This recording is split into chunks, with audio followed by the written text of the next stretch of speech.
konten YouTube Ayu Efrita Dewi, nggak boleh di subscribe, nggak berfaedah.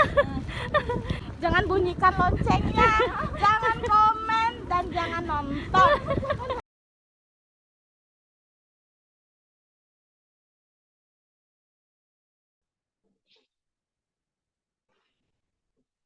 Assalamualaikum warahmatullahi wabarakatuh. Perkenalkan, nama saya Ilham Nur dengan NIM 2105 040104. Di sini saya akan menjelaskan definisi memahami apa itu Undang-Undang ITE.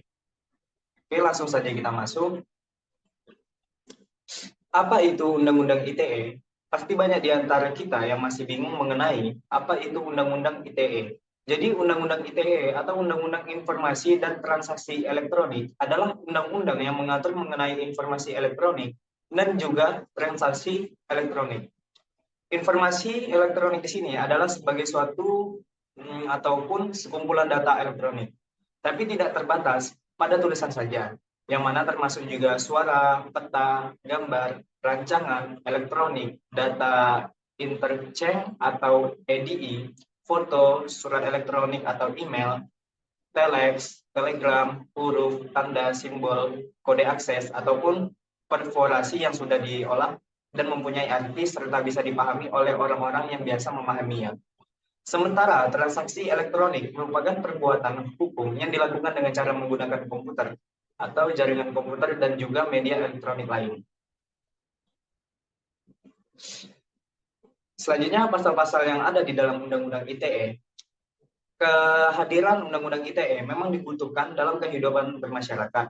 Terlebih dengan adanya perkembangan zaman dan teknologi yang sangat pesat, akan tetapi dengan semua fungsi dan juga tujuan diundangkannya Undang-Undang ITE, masih ada persoalan-persoalan yang ada di dalam isinya.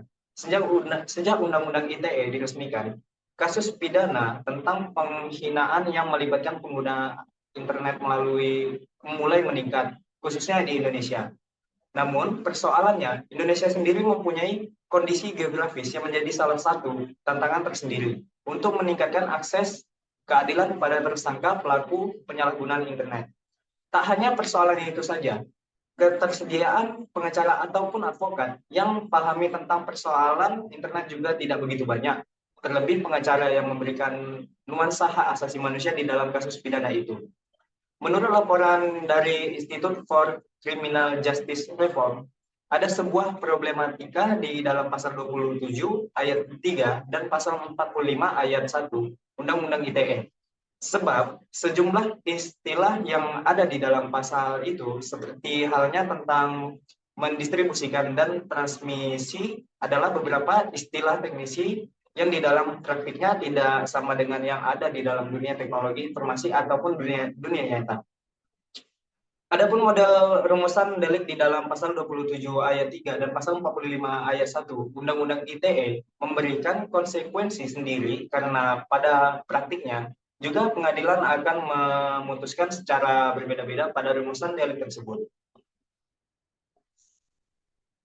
Sementara menurut gagasan dari Southeast Asia Freedom of Expression Network, ada beberapa persoalan yang ada di dalam Undang-Undang ITE, yaitu pada pasal 27 sampai pasal 29 Undang-Undang ITE, di dalam bab kejahatan cyber dan juga pada pasal 26, pasal 36, pasal 40, dan pasal 45.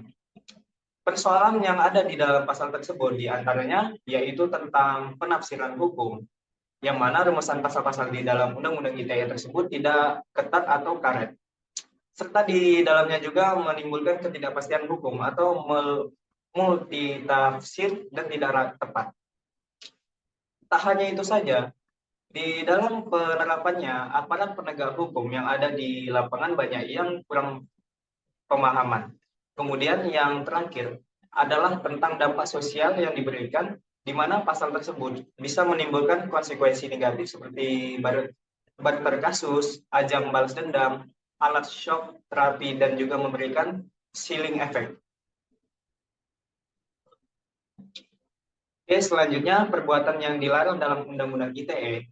Yang pertama, 1. Menyebarkan video asusila. Di dalam Undang-Undang ITE, pengaturan tentang larangan menyebarkan video asusila telah diatur di dalam pasal 45 ayat 1 Undang-Undang Nomor 19 Tahun 2016. Hal yang serupa juga sudah diatur di dalam pasal 4 ayat 1 Undang-Undang Nomor 4 Tahun 2008 tentang pornografi dan Kitab Undang-Undang Hukum Pidana. Bunyi dari pasal tersebut adalah sebagai berikut. Setiap orang yang dengan sengaja dan tanpa hak mendistribusikan atau mentransmisikan atau membuat dapat diakseskan informasi elektronik atau dokumen elektronik yang memiliki muatan yang melanggar keasusilaan sebagaimana dimaksud dalam pasal 27 ayat 1 Undang-Undang ITE dipidana dengan pidana penjara paling lama 6 tahun atau denda paling banyak 1 miliar rupiah. Yang kedua, judi online. Selain video asusila, ternyata persoalan judi online juga diatur di dalam Undang-Undang ITE. Hal tersebut telah diatur di dalam pasal 45 ayat 2 Undang-Undang Nomor 19 Tahun 2016. Tak hanya itu saja, hal tersebut juga diatur di dalam pasal 303 BIS KUHP dan Undang-Undang Nomor 7 Tahun 1974 mengenai penerbitan perjudian. Yang ketiga, pencemaran nama baik. Belakangan ini, kasus pencemaran nama baik seringkali dijadikan pasal andalan untuk mempidanakan seseorang. Namun, apakah Anda tahu bahwa muatan penghinaan ataupun pencemaran nama baik juga diatur di dalam Undang-Undang ITE dan bisa dikenai sanksi pidana? Peraturan tersebut telah diatur dalam pasal 45 ayat 3 Undang-Undang Nomor 19 Tahun 2016 yang berbunyi sebagai berikut. Setiap orang yang dengan sengaja dan tanpa hak mendistribusikan dan atau mentransmisikan dan atau membuat dapat diaksesnya informasi elektronik dan atau dokumen elektronik yang memiliki muatan penghinaan dan atau pencemaran nama baik sebagaimana dimaksud dalam pasal 27 ayat 3 dipidana dengan pidana penjara paling lama 4 tahun dan denda paling banyak 750 juta. Dan yang keempat, pengancaman dan pemerasan. Setiap orang yang dengan sengaja dan tanpa hak mendistribusikan dan atau mentransmisikan dan atau membuat dapat diaksesnya informasi elektronik dan atau dokumen elektronik yang memiliki muatan pemerasan dan atau pengancaman sebagaimana dimaksud dalam pasal 27 ayat 4 dipidana dengan pidana penjara paling lama 6 tahun dan denda paling banyak 1 miliar. Oke, yang kelima, ujaran kebencian. Sejarah Indonesia telah memberikan pelajaran kepada masyarakat mengenai perpecahan yang terjadi karena peperangan antara suku ataupun masyarakat tertentu. Tidak ingin kejadian tersebut terulang kembali, maka pihak pemerintah membuat peraturan mengenai larangan menyebarkan ujaran kebencian berbasis SARA melalui pasal 45A ayat 2 Undang-Undang Nomor 19 Tahun 2016. Bunyi dari pasal tersebut adalah sebagai berikut. Dan bagi siapapun yang melakukan dan menyebarkan kebencian berbasis SARA yang ditujukan untuk menimbulkan rasa kebencian atau permusuhan individu dan atau kelompok masyarakat tertentu dipidana dengan pidana penjara paling lama 6 tahun dan denda paling banyak 1 miliar. Dan yang keenam, teror online. Untuk siapa saja yang mengalami teror secara online, perlu Anda ketahui bahwa perbuatan tersebut ternyata juga sudah diatur di dalam Undang-Undang ITE, khususnya di dalam pasal 45B Undang-Undang Nomor 19 Tahun 2016. Tidak main-main, para pelaku yang melakukan aksi teror bisa dikenai ancaman pidana yang yaitu penjara paling lama 4 tahun dan denda paling banyak 750 juta. Dan yang ketujuh, meretas akun media sosial orang lain. Bagi setiap orang yang sengaja dan tanpa hak atau melawan hukum dengan cara mengubah, menambah, mengurangi, melakukan transmisi, merusak, menghilangkan, memindahkan, menyembunyikan suatu informasi elektronik dan dokumen elektronik milik orang lain atau milik publik, dipidana dengan pidana penjara paling lama 8 tahun dan denda paling banyak 2 miliar. Dan yang ke-8, menyebarkan berita bohong atau hoax. Setiap orang yang dengan sengaja dan tanpa hak menyebarkan berita bohong dan menyesatkan yang mengakibatkan kerugian konsumen dalam transaksi elektronik sebagaimana dimaksud dalam pasal 25 ayat 1, dipidana dengan pidana penjara paling lama 6 tahun atau denda paling banyak 1 miliar. Oke, dan yang terakhir, manfaat dan pelaksanaan Undang-Undang ITE. Berikut ini adalah beberapa manfaat adanya Undang-Undang ITE di Indonesia. Antara lain, Yang pertama, menjamin kepastian hukum untuk masyarakat yang melakukan transaksi elektronik. Yang kedua, mendorong adanya pertumbuhan ekonomi di Indonesia. Yang ketiga, salah satu upaya mencegah adanya kejahatan yang dilakukan melalui internet. Dan yang keempat, melindungi masyarakat dan pengguna internet lainnya dari berbagai tindak kejahatan online. Dengan adanya Undang-Undang ITE, maka mendapatkan berbagai manfaat seperti di bawah ini. Yang pertama, semua transaksi dan juga sistem elektronik serta perangkat pendukung memperoleh perlindungan hukum, masyarakat harus memaksimalkan potensi ekonomi secara digital. Yang kedua, masyarakat juga perlu memaksimalkan potensi pariwisata melalui e-tourism. Yang ketiga, trafik internet yang tersedia di Indonesia benar-benar dimanfaatkan untuk kemajuan Indonesia. Masyarakat perlu memanfaatkan internet dengan cara membuat konten edukasi dan konten-konten bermanfaat lainnya. Yang keempat, produk-produk ekspor bisa diterima tepat waktu dan masyarakat harus memaksimalkan potensi kreatif untuk bersaing dengan negara lain. Oke, sekian saja dari saya dan saya tutup dengan wabillahi taufiq wal hidayah. Wassalamualaikum warahmatullahi wabarakatuh. Dan sekian, terima kasih. Halo teman-teman, perkenalkan nama saya Triman Robutar-Putar dengan NIM 2105040044. Pada kali ini saya akan membawakan atau menjelaskan sedikit pengertian mengenai tindak pidana informasi transaksi elektronik, di mana kali ini juga sama halnya untuk memenuhi mata kuliah delik-delik di luar KUHP dengan dosen pengampu Ibu Ayu Efrita Dewi SHMH. Langsung saja ke pembahasan. Nah, teman-teman, secara sederhana pengertian dari Undang-Undang ITE ini merupakan undang-undang yang mengatur mengenai informasi dan transaksi elektronik. Nah, teman-teman, undang-undang ini pertama kali disahkan pada Undang-Undang Nomor 11 Tahun 2008 sebelum akhirnya direvisi dengan Undang-Undang Nomor 19 Tahun 2016. Nah, teman-teman, sekarang kita masuk kepada penjelasan mengenai manfaat Undang-Undang Informasi Transaksi Elektronik. Nah, yang pertama itu ada mengenai salah satu upaya untuk mencegah terjadinya kejahatan internet atau di media sosial. Yang kedua adalah untuk memberikan perlindungan apabila terjadi suatu kejahatan ketika kita atau masyarakat Indonesia bermain media sosial. Yang ketiga ada mengenai memberikan kepastian hukum bagi masyarakat Indonesia. Dan yang keempat adalah untuk mendorong pertumbuhan perekonomian Indonesia.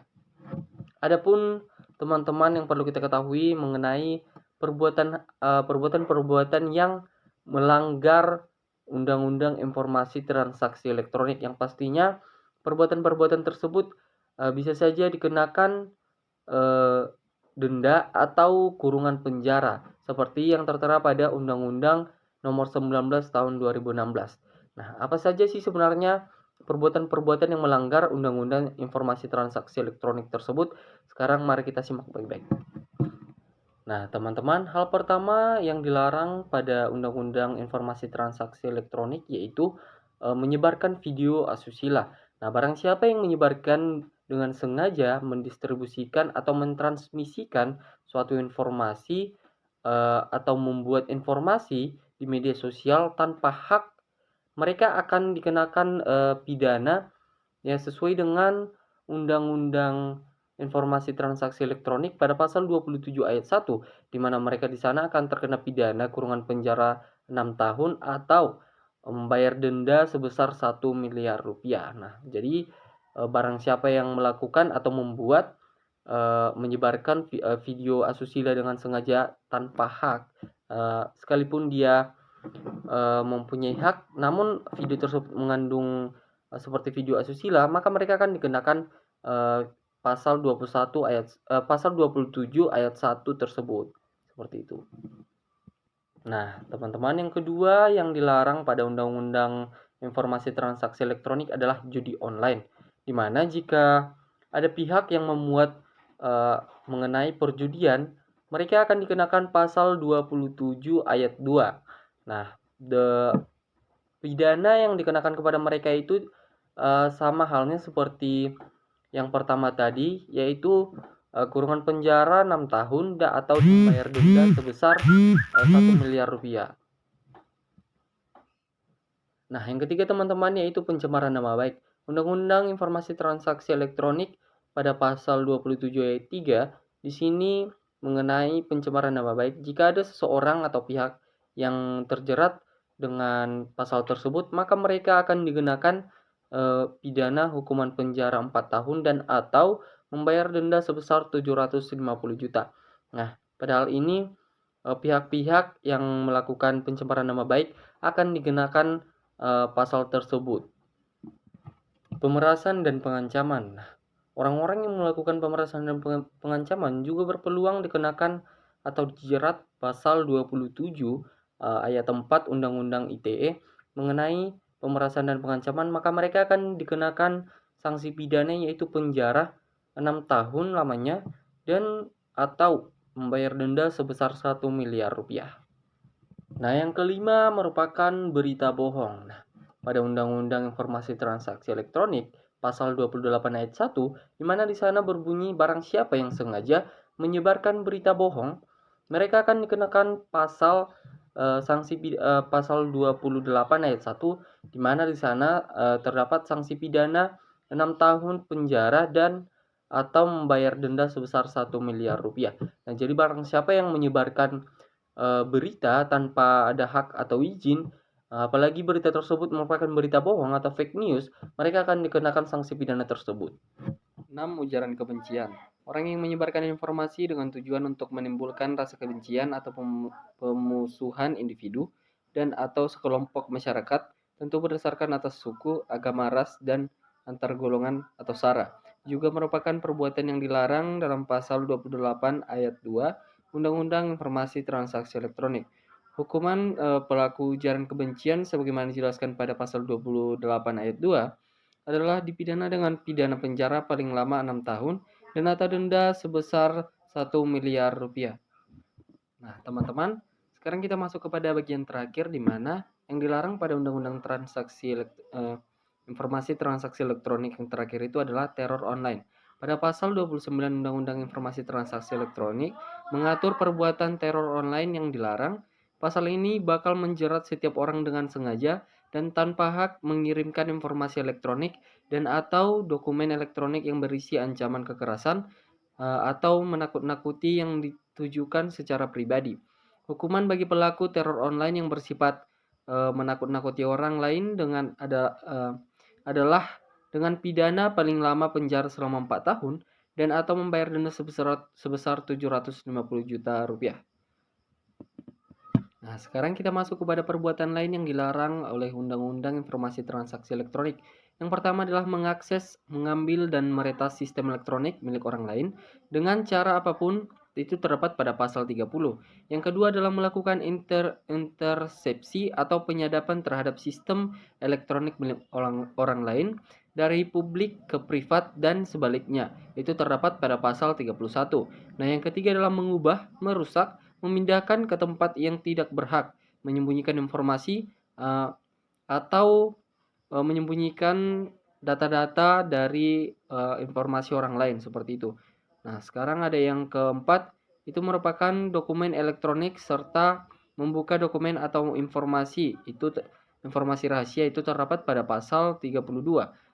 Di mana informasi tersebut dapat mengganggu sistem elektronik, itu terdapat pada pasal 33. Nah, yang kelima itu menyediakan perangkat kekerasan atau perangkat lunak termasuk sandi, komputer, kode akses untuk pelanggar larangan yang telah disebutkan itu terdapat pada pasal 34. Nah, yang keenam adalah pemalsuan dokumen elektronik dengan cara memanipulasi penciptaan, perubahan, penghilangan, dan pengerusakan itu terdapat pada pasal 35. Nah, teman-teman, sekarang kita masuk kepada pelaksanaan Undang-Undang Informasi Transaksi Elektronik di kehidupan bermasyarakat. Nah, yang pertama itu, semua transaksi dan sistem elektronik serta perangkat pendukung memperoleh perlindungan hukum. Yang kedua adalah masyarakat mampu memaksimalkan potensi ekonomi secara digital. Yang ketiga adalah peningkatan potensi pariwisata melalui e-tourism dengan mempermudah penggunaan teknologi informasi.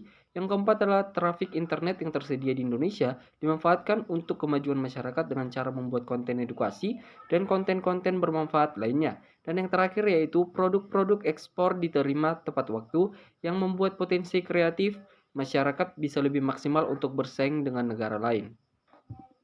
Sekarang kita masuk kepada pelaksanaan Undang-Undang Informasi Transaksi Elektronik dikutip dari CNBC Indonesia. Menurut kajian dari Pusat Penelitian Transaksi dan Sistem Elektronik serta Perangkat Pendukung ke-12 nomor 16 garing kedua dalam masyarakat mampu memaksimalkan potensi ekonomi secara digital. Setidaknya sudah ada 200 adalah peningkatan potensi pariwisata melalui usai disahkannya Undang-Undang Nomor 19 Tahun 2016 yang merevisi Undang-Undang Nomor 11 Tahun 2008 di Indonesia dimanfaatkan untuk kemajuan transaksi elektronik. Keberadaan pasal dan konten-konten bermanfaat salah satu penyebab terakhir yaitu maraknya pelaporan tersebut diterima tepat waktu. Ada 3 pasal yang paling sering dilaporkan, yakni masyarakat bisa lebih maksimal untuk bersaing dengan negara lain, dan pasal 29. Pasal-pasal tersebut dianggap mengandung ketidakjelasan rumusan sehingga berpotensi mengekang kebebasan berekspresi masyarakat dan dimanfaatkan untuk balas dendam sehingga mencederai tujuan hukum undang-undang. Yang kedua adalah masyarakat mampu memaksimalkan potensi ekonomi pada situs registrasi Mahkamah Agung. Ketiga adalah peningkatan potensi perkara dan pengadilan yang menggunakan Undang-Undang Informasi Transaksi Elektronik